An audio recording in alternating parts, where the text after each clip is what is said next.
Hello everyone, welcome back to ambition nursing classes. So MCQ series में continuation कर रहे हैं हम ओबीजी के साथ। सो आज हम ओबीजी के कुछ एमसीक्यूज़ करेंगे जो इम्पॉर्टेंट है। सो फर्स्ट क्वेश्चन आता है, the post term pregnancy is the pregnancy date continues beyond. Option A is 274 days, option B is 286 days, option C 294 days, option D 306 days. So आपको पोस्ट टर्म प्रेगनेंसी बताने से पहले आपको पता होना चाहिए कि नॉर्मल जो प्रेगनेंसी है उसका ड्यूरेशन कितना होता है ना।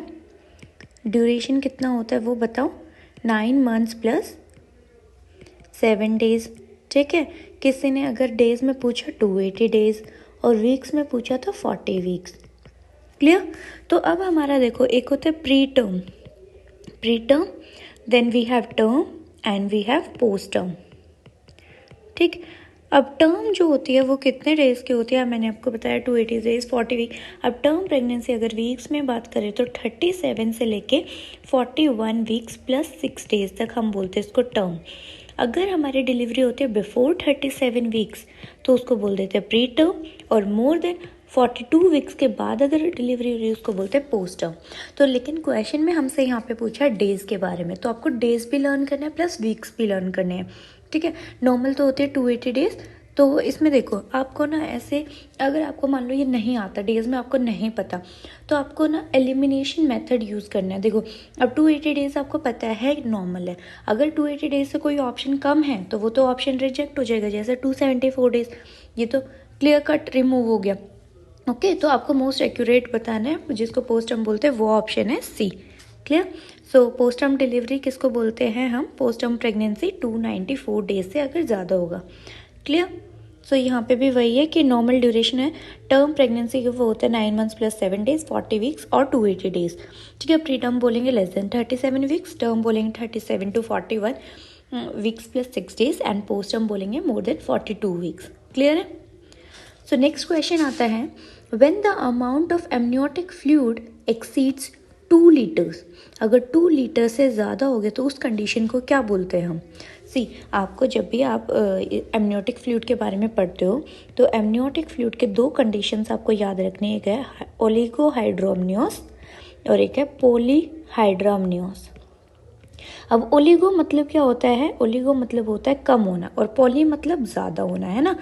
तो इसमें आपको 2 वैल्यूज़ याद रखने जो बहुत फ्रीक्वेंटली ये हमारे एग्ज़ाम्स में आता है। ओलिगो मतलब अगर हमारा 200 ml से कम है एमनियोटिक फ्लूइड तो उसको बोलते हैं ओलिगोहाइड्रोमनियस, और मोर देन 2 लीटर है तो उसको बोलते हैं पॉलीहाइड्रोमनियस। एट टर्म हमारा जो लाइक 36 to 38 वीक्स में हमारा कितना होता है, इट इज़ अप्रॉक्स हमारा 1000 के अराउंड होता है, 1000 ml। और आफ्टर 40 वीक्स के बाद जो एमनियोटिक फ्लूइड है वो स्टार्ट कर देता है डिक्रीज़ करना। क्लियर। और जो नॉर्मल अगर आपका वैल्यू आता है तो वो यूजुअली 600 to 800 ml होता है। क्लियर। सो इसका ऑप्शन, करेक्ट ऑप्शन क्या हो गया, पॉलीहाइड्रोमनियस। ओलिगोहाइड्रोमनियस अगर क्वेश्चन में पूछ लिया कि लेस देन 200 ml है तो क्या हो जाएगा, oligohydramnios. Clear. So normal value होता है 600 to 800, more than 2 litre polyhydramnios, less than 200 ml at a oligohydramnios. Clear. Next question आता है, क्वेश्चन है signs of true labour includes. True labour में कौन कौन सा साइंस होता है। Option A, mucus plug is expelled from cervix. Option B, spontaneous rupture of membrane occurs. Option C, uterine contractions are regular and rhythmic. And option D, fetus drops into brim of pelvis. So see, आपको कुछ चीज़ें याद रखनी है about true labour and false labour. इनके बारे में आपने ऑलरेडी पढ़ा होगा, डिफरेंसेस पढ़े होंगे। सबसे पहले ट्रू लेबर में आता है कॉन्ट्रैक्शंस के बारे में, कि जो कॉन्ट्रैक्शंस होते हैं वो रेगुलर, रिदमिक और प्रोग्रेसिव होता है, मतलब उसकी इंटेंसिटी इंक्रीज करती जाते हैं। लेकिन अगर फॉल्स लेबर है तो कॉन्ट्रैक्शंस जो होती है वो हमारी इरेगुलर होती है, कि एक बार आई फिर बंद हो गई फिर आई। लेकिन ट्रू लेबर में क्या है, जो कॉन्ट्रैक्शंस एक बार आई फिर उसकी फ्रीक्वेंसी और इंटेंसिटी इंक्रीज ही करती जाएगी। ठीक है। दूसरा आता है, मेन आता है कॉन्ट्रैक्शंस, तो हमने देख लिया। और आता है कि सर्वाइकल चेंजेस होता है, सर्वाइकल चेंजेस में आपको क्या क्या दिखता है, आपको दिखेगा डायलेटेशन और एफेसमेंट, ठीक है, जबकि हमारा फॉल्स लेबर में ये सब सर्वाइकल चेंजेस नहीं देखे जाते। देन ट्रू लेबर में बैग ऑफ मेम्ब्रेन दिखेगा, क्लियर, जबकि फॉल्स लेबर में नहीं दिखेगा। एक और डिस्टिंग्विशिंग फीचर है जो आपको याद करने की, जो ट्रू लेबर है वो does not reduce with enema या फिर पेन किलर से कम नहीं होता, ठीक है, ये आपको याद रखना है। जबकि फॉल्स लेबर है तो जैसे वॉक करते हैं या फिर हम पेन किलर्स देते हैं तो वो रिजॉल्व हो जाता है, क्लियर, तो ये सब आपको याद रखना है। अब देखो, और इसमें एक और चीज़ होता है, ट्रू लेबर में शो प्रेजेंट होता है। शो क्या होता है, ब्लडी म्यूकस प्लग, ठीक है, वो एक्सपेल होगा। तो अब ऑप्शन देखो, आपका फर्स्ट ऑप्शन है mucus plug is expelled from cervix. Mucus plug कौन सा एक्सपेल्ड होता है, वो होता है शो, और शो क्या होता है, ब्लडी म्यूकस प्लग, ठीक है, तो ऑप्शन ए गलत हो गया, म्यूकस ओनली म्यूकस प्लग नहीं होता। Then spontaneous rupture of membrane occur, तो इसको नहीं बोल सकते ना कि ट्रू लेबर है, वो फॉल्स लेबर में भी हमारा रप्चर हो सकता है, या फिर जो ट्रू लेबर में उसमें तो बैग ऑफ मेम्ब्रेन प्रेजेंट होता है, ठीक। Then uterine contractions are regular and rhythmic, ये ऑप्शन ठीक लग रहा है। Then fetus drops into brim of pelvis, लेकिन हम इसको ये नहीं बोल सकते कि ट्रू लेबर है। सो इसमें से आपको मोस्ट एक्यूरेट ढूंढना है, ठीक है, अगर आपको लगता है दो ऑप्शंस हैं और इनमें से दोनों चीज़ें होती हैं तो भी आपको उसमें क्या देखना है, मोस्ट एक्यूरेट कौन सा है, मोस्ट एक्यूरेट को आपको टिक लगाना है, ठीक है। तो इसमें ऑप्शन सी हो गया कि यूट्राइन कॉन्ट्रैक्शन जो होती है ट्रू लेबर में वो रेगुलर और रिदमिक प्रोग्रेसिव होता है, क्लियर। सो ये कुछ डिफरेंसेस है बिटवीन ट्रू लेबर और फॉल्स लेबर जो मैं आपको ऑलरेडी बता चुकी हूँ। कॉन्ट्रैक्शन रेगुलर होती है, increase in intensity and duration with frequency with walking, ठीक है। फेल्ट इन लोअर बैक में होते हैं, रेडिएट करते हैं to lower portion of abdomen, ठीक है। देन ब्लडी शो प्रेजेंट होगा, dilatation effacement and fetus usually engaged हो जाएगा, क्लियर। नेक्स्ट क्वेश्चन आता है, how much iron is given to pregnant females under anaemia मुक्त भारत प्रोग्राम। तो अनेमिया मुक्त भारत प्रोग्राम एक है to decrease the incidence of anaemia. Anaemia कम करने के लिए गवर्नमेंट ने एक प्रोग्राम चालू किया है जिसका नाम है अनेमिया मुक्त भारत प्रोग्राम।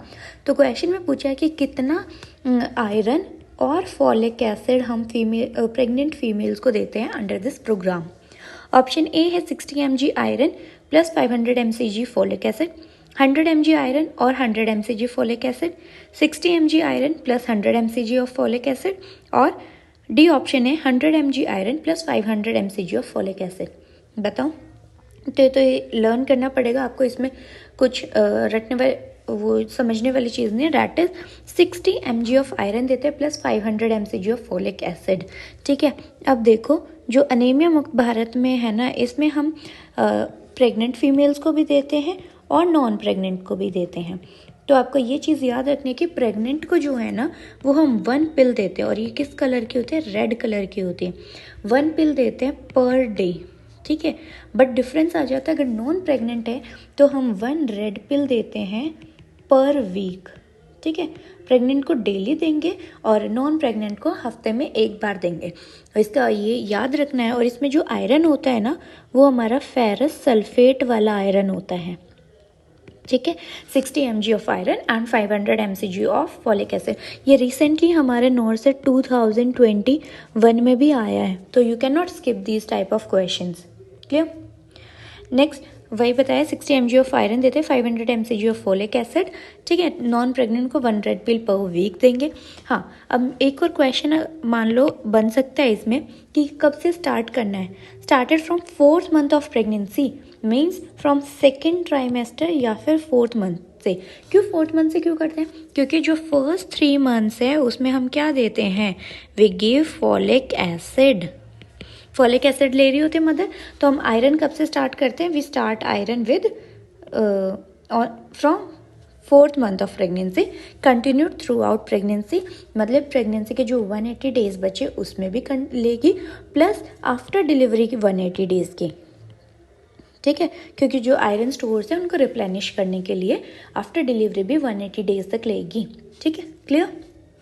नेक्स्ट आता है question, untwisting of the neck sustain during internal rotation is called as. तो यहाँ पे बात हो रही है नॉर्मल लेबर की, नॉर्मल लेबर में आपने कुछ कार्डिनल साइंस पढ़े होंगे कि क्या क्या होता है। तो उसमें जब इंटरनल रोटेशन होती है बेबी के, तो उसमें ट्विस्टिंग होता है नेक का, है ना। तो ट्विस्टिंग को जब अनट्विस्ट होता है ड्यूरिंग एक्सटर्नल रोटेशन, तो उसको क्या बोलते हैं? उसको बोलते हैं हम रेस्टिट्यूशन। क्लियर? तो ये कार्डिनल साइंस क्या है? सी, सबसे पहले आता है हमारा एंगेजमेंट। सबसे पहले जो बेबी है वो एंगेज करते हैं, उसके बाद और डिसेंड होगा, एंगेजमेंट के बाद डिसेंड होगा, और जैसे डिसेंड होगा मोर फ्लेक्शन टेक प्लेस, ज़्यादा फ्लेक्शन होगा, और बेबी का इंटरनल रोटेशन होगा। इंटरनल रोटेशन के टाइम पे क्या होता है? There will be twisting of neck, ठीक है, नेक का ट्विस्ट होगा। फिर एक्सटेंशन से हमारा हेड जो है वो हेड एक्सपेल हो जाएगा। हेड एक्सपेलोशन किससे होती है? बाय कंप्लीट एक्सटेंशन से। और हमारा फिर एक्सटेंशन हो गया, फिर जो अनट्विस्टिंग होगा ड्यूरिंग एक्सटर्नल रोटेशन, अनट्विस्टिंग होगा नेक का, जो अंदर ट्विस्ट हो गई थी ड्यूरिंग इंटरनल रोटेशन, उसको बोलते हैं रेस्टिट्यूशन। नेक्स्ट है डिलीवरी ऑफ एंटीरियर शोल्डर, और उसके बाद delivery of posterior shoulder. Clear? तो ये इसका यूजुअली जो है ना सीरीज़ भी आता है कि कैसे फर्स्ट क्या है, सेकंड क्या है, इस पे भी क्वेश्चन आता है, तो ये क्वेश्चन आप स्किप नहीं कर सकते। नेक्स्ट क्वेश्चन है during which stage of labour placenta is delivered. So हमने ऑलरेडी, अगर आपने हमारी ओबीजी की क्लासेस नहीं देखी है तो please go and watch that videos also. हमने ऑलरेडी सारी वीडियोज़ डाली है ओबीजी पे। सो इस क्वेश्चन में पूछा during which stage of labour placenta is delivered. So हमने ऑलरेडी पढ़ा देयर आर टोटल 4 स्टेजेस, ठीक है, 4 स्टेज होता है। We have stage 1, 2, 3 and 4। First stage क्या होता है? देखो, फर्स्ट स्टेज होता है हमारा फ्रॉम ट्रू लेबर पेन से till full dilatation. Clear? Second stage होती है हमारी फुल डायलेटेशन ऑफ सर्विक्स से टिल डिलीवरी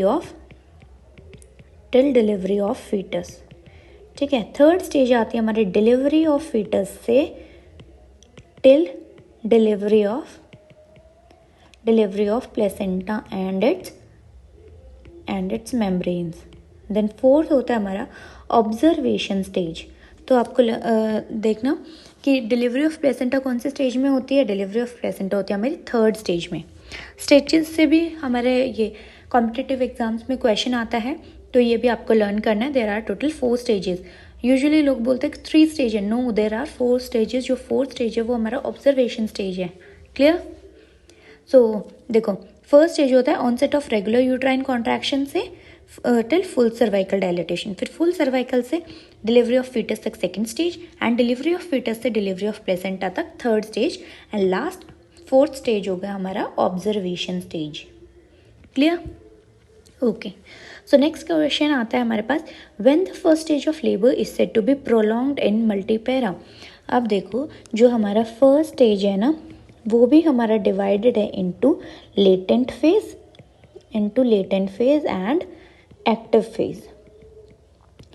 तो नॉर्मली हमारा जो लेटेंट फेज है इन प्राइमी एंड इन मल्टी, कितने का होता है बताओ? नॉर्मल ड्यूरेशन कितने का होता है लेटेंट फेज?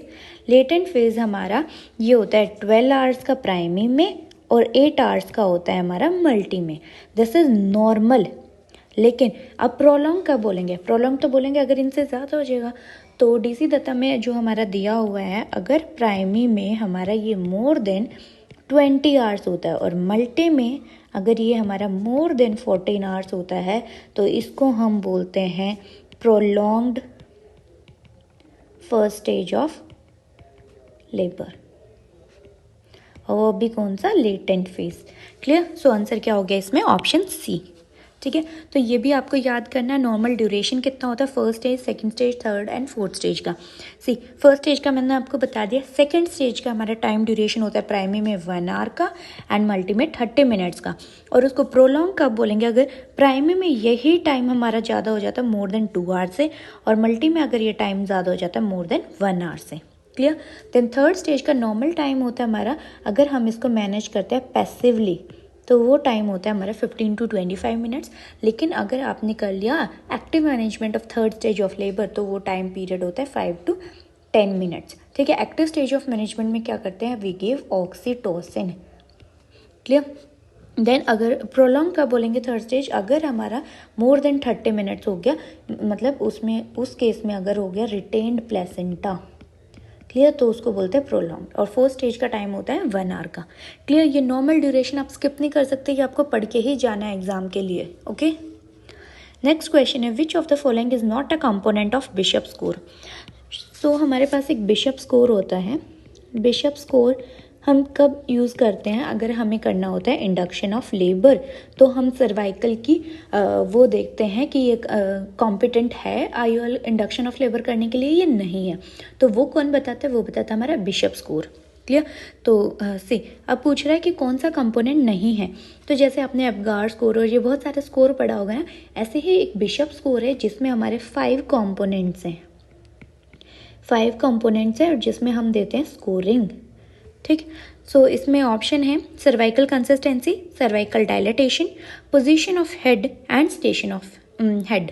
तो इसमें जो नहीं है कंपोनेंट वो है पोजीशन ऑफ हेड, क्योंकि पोजीशन ऑफ हेड नहीं होता, पोजीशन ऑफ सर्विक्स आता है बिशप स्कोर में। क्लियर, सो हमारा मॉडिफाइड बिशप स्कोर है जिसमें फर्स्ट है हमारा dilatation, second is length. I think ये क्लियर नहीं है, मैं लिख देती हूँ। डायलेटेशन चेक करते हैं हम सर्वाइकल की, लेंथ चेक करते हैं, देन वी चेक कंसिस्टेंसी, कैसे कि वो फर्म है, मीडियम है या फिर सॉफ्ट है। क्लियर, जैसे इसमें हम स्कोरिंग देते हैं 0, 1, 2 and 3। Clear, then we check the position, position किसका, position of cervix, position of cervix check करते कि पोस्टीरियर है, मिड लाइन है या फिर एंटीरियर है। ठीक है, then head of station, station of check करते हैं। अगर ये बिशप्स के स्कोर हमारा अगर मोर देन 9 है तो we can start induction of labour. Clear, तो ये जो 5 ये है ना इसके क्राइटेरिया, ये आपको याद करना है। ये इसके अंदर क्या है वो इतना इंपॉर्टेंट नहीं है, कौन कौन से इसके कंपोनेंट्स है वो आपको लर्न करने हैं। ओके, सो नेक्स्ट क्वेश्चन हमारा, if the labour ends with in 3 hours, if the labor ends within 3 hours with 2 to 3 painful contractions, it is called as precipitate labor। Clear, देखो मैंने आपको नॉर्मल ड्यूरेशन बताया था, जैसे first stage का बताया हमने 12 hours and 8 hours normally, then second stage का बताया हमने कितना 30 मिनट्स या फिर 1 आवर। ठीक है, देन थर्ड स्टेज का बताया 5 मिनट्स। तो ऐसे ऐसे करके तो ये तो ज़्यादा हो गया ना, ऑलमोस्ट 16 to 17 आवर्स हो गए। लेकिन अगर आपका लेबर एंड कर जाता है विद इन 3 आवर्स और सिर्फ 2 to 3 पेनफुल कॉन्ट्रैक्शंस आई, तो उसको हम बोलते हैं प्रेसिपिटेट लेबर, जल्दी हो गया। ठीक है, प्रोलॉन्ग मैंने आपको ऑलरेडी बता दिया था, प्रोलॉन्ग अगर मल्टी में है 20 आवर्स से ज़्यादा, सॉरी प्राइमी में, और मल्टी में 14 आवर्स से ज़्यादा लेटेंट फेज। क्लियर, ये मैं आपको ऑलरेडी बता चुकी हूँ। So labor marked by sudden onset, rapid cervical effacement and dilatation and delivery within 3 hours of onset of labor, उसको बोलते हैं precipitate labor। नेक्स्ट क्वेश्चन आता है which of these drugs is contraindicated in labouring mother with hypertension. So हमारे कुछ drugs होते हैं जो हमारे कॉन्ट्राइंडिकेटेड होते हैं प्रेगनेंसी में, और यहाँ पे पूछा है कि कौन सा ड्रग है जो हम हाइपरटेंसिव पेशेंट को नहीं देंगे, और उसका सिंपल आंसर है मिथर्जिन। तो मिथर्जिन जो है वो हम नहीं देते हाइपरटेंसिव मदर्स में।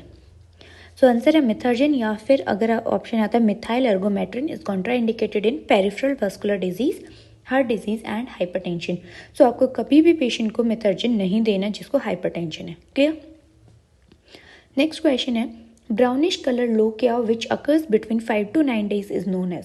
अब सबसे पहले कि लोकिया होता क्या है, जब आफ्टर डिलीवरी या फिर पोस्टपार्टम फेज़ में हमारा जो ब्लड निकलता है या फिर कुछ म्यूकस डिस्चार्ज होता है तो उसको बोलते हैं हम लोकिया। सो लोकिया हमारा 3 टाइप्स का होता है, lochia rubra, lochia serosa and lochia Elba. ठीक है, 3 टाइप के होते हैं। इसमें जो कंपोनेंट्स आते हैं इसके वो अलग होते हैं, इसका कलर अलग होता है, तीनों की कंसिस्टेंसी अलग होती है, देन ड्यूरेशन अलग होती है। जो लोकिया रूब्रा होता है वो हमारा स्टार्टिंग में आता है 1 to 4 days तक, देन लोकिया सिरोसा होता है 5 to 9 days तक, एंड जो लोकिया एल्बा होता है वो 28 days तक चलता है। तो जो क्वेश्चन में पूछा है 5 to 9 days तक जो आता है उसको क्या बोलता है, that is lochia serosa. Option D हो गया यहाँ पे, लोकिया सिरोसा। क्लियर, सो देखो we have lochia rubra, lochia serosa and lochia alba. जो लोकिया रूब्रा होता है वो डार्क रेड कलर का होता है, लोकिया सिरोसा पिंकिश ब्राउन होता है और लोकिया एल्बा हमारा वाइटिश कलर का होता है। देन जो रूब्रा होता है वो 3 to 4 डेज तक लास्ट करता है, लोकिया सिरोसा 4 to 10 डेज तक एंड एल्बा होता है 10 to 28 डेज तक। देन इसमें आप कंपोनेंट्स पढ़ सकते हो कि क्या क्या होता है किसी में। जैसे जो फर्स्ट है उसमें हमारा मिकोनियम आता है, डेसिडुआ आता है, सर्वाइकल डिस्चार्ज आता है ना, क्लियर। नेक्स्ट आता है कि major complication in third stage of labour. Third stage of labour बताओ पहले क्या है। थर्ड स्टेज ऑफ लेबर क्या है? डिलीवरी ऑफ फीटस से लेके टिल डिलीवरी ऑफ प्लेसेंटा, तो उसको बोलते हैं हम थर्ड स्टेज। अब इसने पूछा है most common complication, major complication, वो होता है हमारा PPH, ठीक है, पोस्ट पार्टम हेमरेज। सबसे ज़्यादा चांसेस होते हैं हमारे थर्ड स्टेज ऑफ लेबर में। पोस्ट पार्टम हेमरेज क्या होता है? अगर हमारा जो ब्लड लॉस है वो मोर देन 500 ml हो जाता है इन नॉर्मल वेजाइनल डिलीवरी और मोर देन 1000 ml हो जाता है इन सिजेरियन सेक्शन, तो उसको बोलते हैं हम post partum haemorrhage, clear. So next question है postpartum haemorrhage is the loss of blood which is more than. Already मैंने आपको बताया, option A 200 ml, option B 300 ml, option C 400 ml and option D 500 ml। So इसका answer correct है 500 ml, क्लियर। PPH postpartum haemorrhage अगर more than 500 ml blood loss हो रहा है नॉर्मल वेजाइनल डिलीवरी में तब बोलेंगे, और मोर देन 1000 ml हो रहा है इन सिजेरियन सेक्शन में तो हम उसको क्या बोलते हैं? PPH, clear. So this much is the topic. आज हमने इतना सारा MCQ किया, इसमें हमने stages of labour, normal labour, PPH ये सब कवर किया है। एंड आगे आने वाली वीडियोस में हम डिजीज़ कंडीशंस के रिलेटेड MCQs भी डिस्कस करेंगे। So till then study hard. और जाते जाते हम एक कोट बोलना चाहते हैं, it's hard to take the first step for your study but once you take it you will end up learning many things. मतलब अभी स्टार्टिंग में आपको लग रहा है लाइक आपने अगर अभी स्टार्ट किया अपनी प्रिपरेशन, आपको बहुत मुश्किल लग रहा होगा, लेकिन अगर आप कंसिस्टेंट रहे, अगर आप ऐसे ही करते रहे then you can achieve many things in your life. मतलब कंसिस्टेंट होना बहुत ज़रूरी है। अगर आप वर्किंग हो, आपको लगता है मैं नहीं कर सकता, start with 1 to 2 hours per day, कि आपको स्किप नहीं करना है। पर डे एक दो वीडियोस देखना है, एक दो मतलब घंटे आपको लगाने हैं। देन वही आवर्स जो है आप इंक्रीज करते करते अपनी स्टडीज़ को दे सकते हैं। Okay, so study hard and study smart also. Okay, thank you so much. If you like the video please like, comment, share and subscribe. And अगर आपको और ऐसी वीडियोज़ देखनी है तो write down in the comment section. Thank you so much.